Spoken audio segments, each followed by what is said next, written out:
İngiltere'de şirket açmak istiyorsanız doğru adrestesiniz, doğru adamdasınız. Herkese merhaba arkadaşlar, ben Akın. Bu kanalda sizlere e-ticarette kazanmanız gereken bilgileri paylaşıyoruz. Sizlerin bana çokça özelden sordu. İngiltere'de şirket nasıl açılır, muhasebe, arka tarafta vergi ve diğer bütün aklınıza takılan soruları bugün Doğan'la muhasebecimle beraber cevaplayacağız. Profesyonel, doğru bir şekilde cevaplayarak da sizlerin e-ticaret üzerinde kendi işinizi kazanmanızı sağlayacağız. Doğan nasılsın? Teşekkür ederim Akın. Sen nasılsın? Vallahi çok teşekkür ederim. Nasıl gidiyor? Güzel, yoğun bir şekilde gidiyor. Çalışıyorsun yine.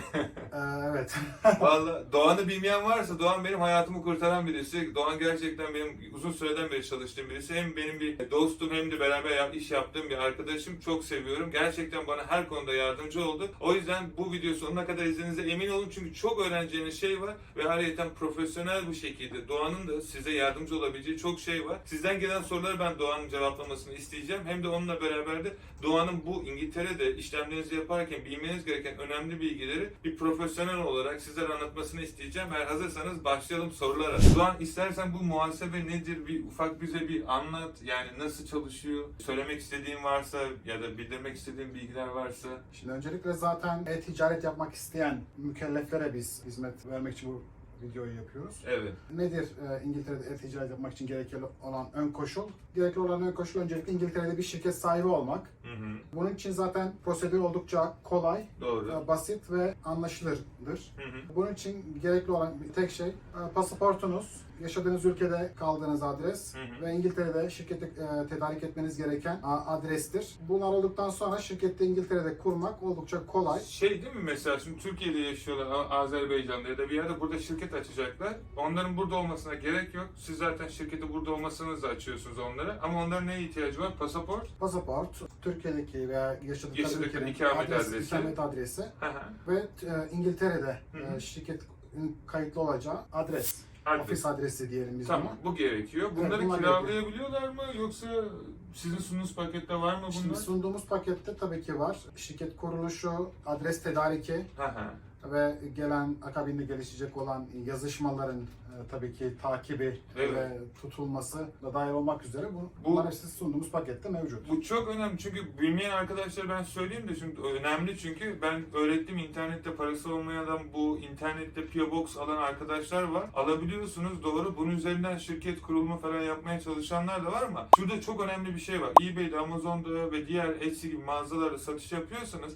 P.O. Box genellikle spam adres olarak gözüküyor ve platformlar size güvenmediği için çoğu zaman hesaplarınıza sınırlandırma koyabilir. Siz şirket açarken sizin business bir iş adresinize ihtiyacınız oluyor. İki türlü yapabiliyorsunuz ama bir tanesi çok riskli. Business adresi olduğu zaman bu platformlar size böyle bunun ticareti varmış, bunun biznesi varmış şeklinde bakıyor ve bütün yazışmalarınız buraya geldiği için devletten, HMRC'den, ki Doğan daha iyi bilir, ama sizin adınıza bu evrakları kontrol edip size verilmesi gereken bir süreç var. Ve bu süreçte çok önemli olan şey business adrese sahip olmanız, ki Doğan tarafından, yani şirketinizi açtığınızda bu şeyler size sunulacak, bilginiz olsun. Bu önemli Doğan, çünkü çok yanlış yapıyorlar. Evet. Hesapları kapanıyor sonra. Kayıtlı ofis adresi çok önemli şirketlerde özellikle. Hem Doğru. vergi dairesinin işlemini takip etmek açısından hem de e-ticarette özellikle adresin doğruluğu çok önemli. Çünkü platform dediğin gibi suspend koyabiliyor. Ve sil baştan yeniden... Sahte veya scam şirket olarak bunu algılayıp hesapları kapatabiliyor. Bu tür durumlarla karşılaştık.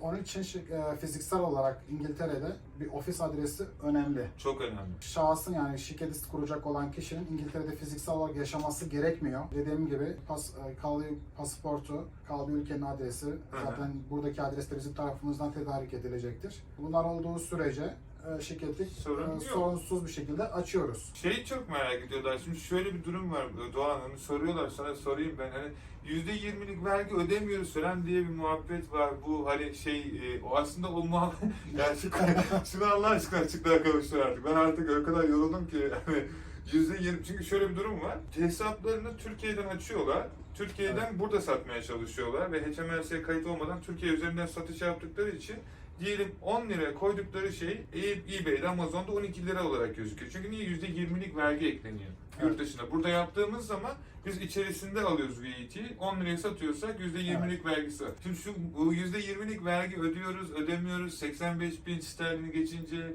altında Onu bir hani temiz bir şekilde şu güzeli insanlara anlatır mısın? Evet, çok basit bir şekilde anlatayım istersen bunu. Bu KDV olayı. Aha. Bizim VAT, Türkiye'de KDV denilen durumdur. İngiltere'de eğer şöyle bir durum var. E-ticaret yapıyorsanız iki türlü şekilde İngiltere'ye mal sokuyorsunuz. Birincisi normal gümrük işlemlerini yaparak malı buradaki depoya indirip bunun üzerinden kapıda VAT'yi ödedikten sonra, gümrükte bunun KDV'sini ödedikten sonra malı çıkartıp depoya indirip buradan direkt müşteriye gönderme olayı. Bu klasik yöntem. Bu çok basit klasik yöntem. KDV'yi toplu bir şekilde gümrükte ödüyorsunuz. Gümrükte ödüyorsunuz. Artık bu ödediğiniz malın cinsine, türüne göre değişiyor. Ama %20'dir KDV. Şimdi bazı mallarda KDV olmayabilir. Bazılarında olabilir. Bu durum değişiyor. Bu birinci yöntem. KDV'yi gümrükte ödeyip malı serbest kaldıktan sonra depoda artık malı son kullanıcıya göndermek. Şimdi eminim herkes diyor ki KDV ödemediğimiz üründen de. KDV Onu söylemiyorum, sürpriz olsun. evet, Onu... evet. Söylüyoruz, şaka Onun yaptım da listesi onu şu uzun. an düşünüyorlar. Şimdi acaba ne satabiliriz KDV'si? İkinci durum ise eğer bu malı mesela teker teker Çok var bunlardan. teker teker olarak Ülkeye sokmaya ülkeye çalışan. sokup bunu son tüketici veya son kullanıcıya satmak, işte o zaman ne oluyor? E-ticaret platformu diyor ki sen bu şekilde satabilirsin ama sen teker teker sattığın için mal buraya girerken gümrük vergisine tabi olmadan içeri giriyor. Otomatikman orada onun gümrüğü vergilendirmesi devreye giriyor ve sahip olduğu o hangi platform ise Amazon, eBay veya Etsy neyse bu direkt otomatikman size diyor ki sen VAT'ye kayıtlı olmak zorundasın. Kayıtlı olursan devam edersin. Olmazsan zaten otomatikman durduruyor Doğru. satışı. Şey var şimdi hep bir şey muhabbeti var. 85 binle geçmezsek vergi ödemeyiz diye bir şey var. Ben biliyorum şeyi de yani bunu tabii ki anlatacak olarak yani şimdi şöyle bir düşünce var. Bu ülkede 85 binin altındaysanız vergi ödemiyorsunuz diye bir durum söz konusu değil. Öncelikle ben doğru mu biliyorum? Doğru Vergi biliyorsun. ödemeden KDV şimdi standart uygulama şudur. Eğer cironuz 85 binin altında ise Yıllık bu arada. yıllık KDV kayıtlı olmak zorunda değilsiniz. 85 bin üstüne çıkarsa KDV kayıtlı olmak zorundasınız ve sattığınız her ürün üzerinden %20 KDV'yi devlete ödemek durumundasınız. Ancak 85 binin altında olup da KDV kayıtlı olmanız gereken durumlarda söz konusu olabilir. Doğru. Onda muhasebecinin size söylüyor zaten hangi durumda ne yapmanızla gerektiği ile ilgili. Yani Bunun ayrıntıları var, detayları var. onları çok fazla bilgi almak isteyen varsa ben buraya koyarım Doğan'ın bütün bilgilerini de. Buradan Doğan'a ulaşırsınız arkadaşlar. Sorunuz varsa işlemlerinizi yapacaksınız da detaylı bilgi alabilirsiniz. Burada bütün her yeri Mustafa koysun şeyleri, etitleri Mustafa buraya yapıştır. Altı da açıklamalarda da koyarım zaten iletişim bilgilerini Doğan'ın. Eğer gerçekten bu işlemi yapıp belirli bir yere geldiyseniz ve arka tarafında muhasebe ve devlete vergi süreçlerine geldiyseniz arkadaşlar bu şeyler çok önemli. Lütfen bunları hani aldırış yapmayın ama ben 1000 tane 2000 tane satarım sonra kayıt olurum işlemiyle yapmayın. Doğru şekilde doğru kişilerle ilerlerseniz zaten düşünmeniz gereken çok şey kalmayacak. Doğan burada yıllardan beri benim şeyimi çekti yani o kadar beni yaptıysa sizlersin. Çok mesleğe bağladı ya. Teşekkürler. Ne uğraştım ben. Birlikte yaptık her şeyi. Vallahi ama çok güzel oldu. Bayağı Birlikte şey yol aldık. yaptık. Harbiden birlikte yol aldık. Çok da senin de bana öğrettiğin, yardım ettiğin şey oldu. Şirket kurulumu ve sürecinde nasıl yapıyorsun ya da nasıl yani böyle bir durum ya da senin o ekstra eklemek istediğin orada bir şey varsa hani daha vermek istediğin bilgi ya da sen ne yapıyorsun burada nasıl yardımcı olabilirsin onlara süreç. Şimdi şöyle şirket kuruluşunu biz zaten yapıyoruz. Bu sunduğumuz yıllık muhasebe paketleri var. Detaylar için zaten bizimle kontağa geçebilirsiniz. Ben linki de koyarım aşağı oradan da bakarsınız Oradan ayrıca. size detaylarını ben anlatırım. Şirket kuruluşunu biz burada yapıyoruz. Bunun için ekstra bir yük almanıza gerek yok. Çabalamanıza veya stres yaşamanıza gerek yok. Uğraştırıyor ama biz yapıyoruz burada. Zaten kayıtlı ofis adresini biz tedarik ediyoruz. Bu konuda da bir sıkıntı yaşamıyorsunuz. Zaten bu biz tedarik ettiğimiz için şirketin bütün yazışmaları bize geldiği için bu konuda da bir sıkıntı yaşanmıyor. İşte evrak kaybolması veya buna benzer şeyler. Bunun takibini de biz yapıyoruz. Bunlar çok önemli bir de. Kolay oluyor ve önemlidir de aynı zamanda Akan'ın dediği gibi. Valla yani dürüst konuşayım. Harbiden şimdi böyle sen konuşunca şirket açma, ben yıllar önce şu koltukta oturup da şirketimi açtığım günü hatırlıyorum. Böyle heyecanlı olacak mı olmayacak mı diye. Nereden nereye, harbiden Doğan'da bir şey var arkadaşlar, tılsım. Yani iyi geliyor enerjisi. Umarım size de gelir, işinizi de büyümesi için yardımcı olur. Onun sayesinde ben şu an neredeyse o şirketi açmasaydı bugün yarım milyon insana ulaşamazdım. Öğrencimiz oldu 173 ülke. Çünkü işin şöyle bir kısmı var. Çoğu arkadaş her şeyi kendi başına yapmaya çalışıyor. Muhasebesini, vergisini. Arkadaşlar kendi başınıza yapamazsınız bunu. Bunu yani Doğan burada en az 20 senelik bir tecrübesi var bu işte, bu sektörde. Türkiye'de de mali müşavirlik de yapıyordu. Doğru biliyorum değil mi? Evet. Ha, yanlış söylüyorsam. Evet. Sonra yani o kadar bilgiye sahip bir insanın sizin bunu öğrenmeniz 20 yılınızı alacak. Yani kendi başınıza İngiltere'de muhasebe ve şeylerini bildirebiliyorsunuz. Böyle bir güzelliği var İngiltere'nin.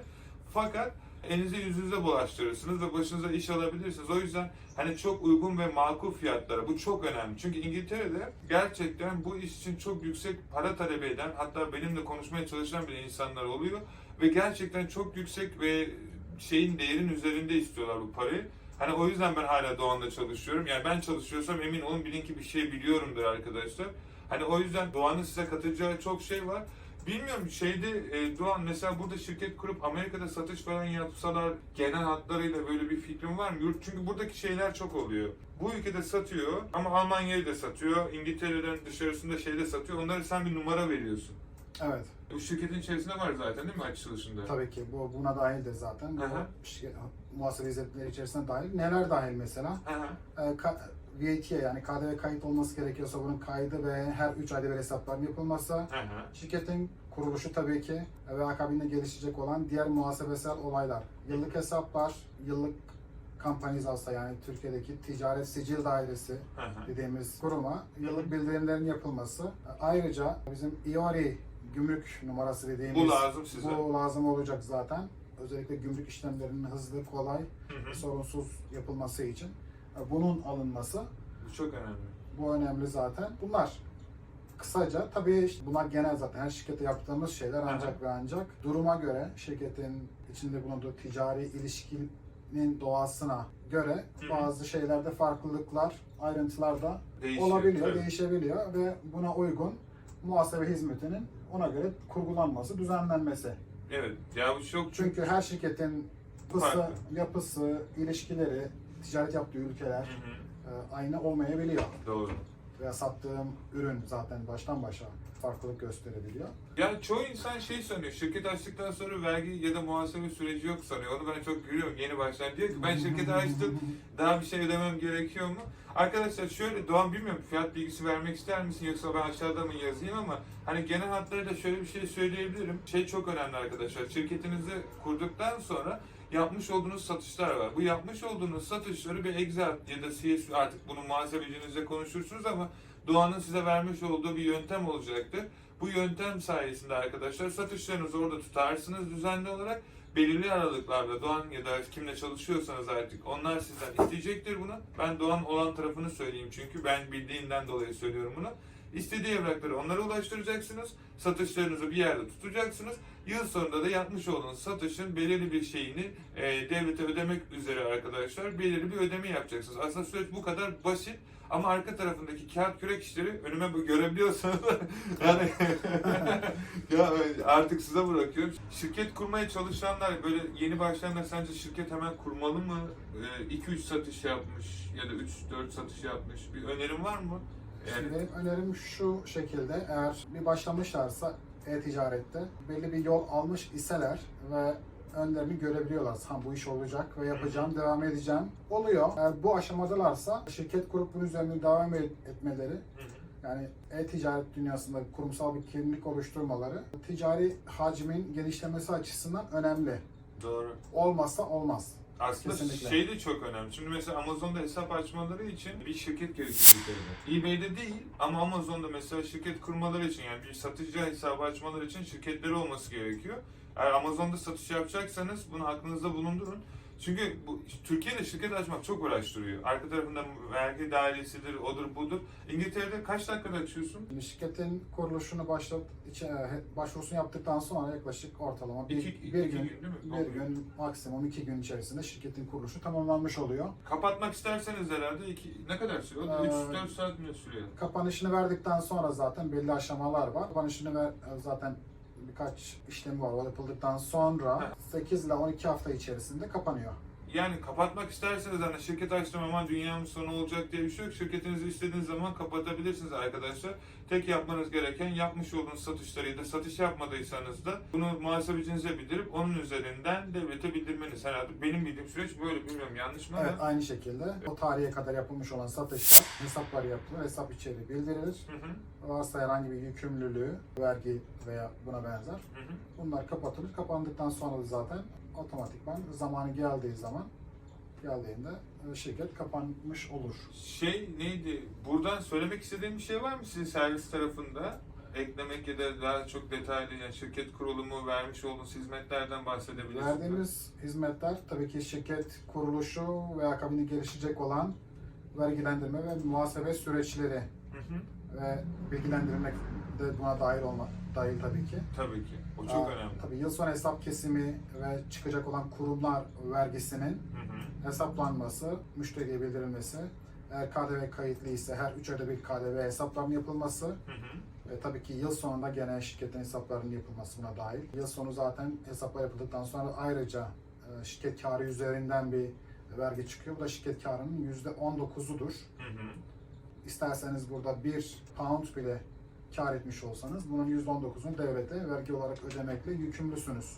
Daha sonra tabii kampanya izahı, yani Ticaret Sicil Dairesi'ne yapılmış olan yıllık bildirim de bunun içerisinde. Kayıtlı ofis adres kullanımı, bunu sunuyoruz. Ve EORIN number dediğimiz olay, gümrük numarası. Bunun kaydının yapılıp numaranın alınması. Bunlar başlık halinde sunmuş olduğumuz hizmetler. Tabii ki bunun detayları da şirketin durumuna göre değişiyor. Bunlar ana başlıklar. Şimdi KDV'den bahsettik zaten. Evet, VAT ile muhasebe hizmetleri 80. Tamam, onu sorduk zaten. Evet. Aslında burada önemli olan şey şu. Hani Doğan daha doğrusunu söyleyecektir ama şimdi şöyle bir durum söz konusu arkadaşlar. Normalde hem muhasebe hem şirket hem o diğer bütün her şeyi yapmak yerine bir kişiyle sabit kalıp onun her şeyi yapması sizin için daha mantıklı. Hem sizi daha strese sokacaktır. Ben kendimden biliyorum. Hem de kafanız rahat olacaktır ki bu işte kafanız rahat olması lazım ki ticaretinize odaklanırsınız. O yüzden hani demeye çalıştım.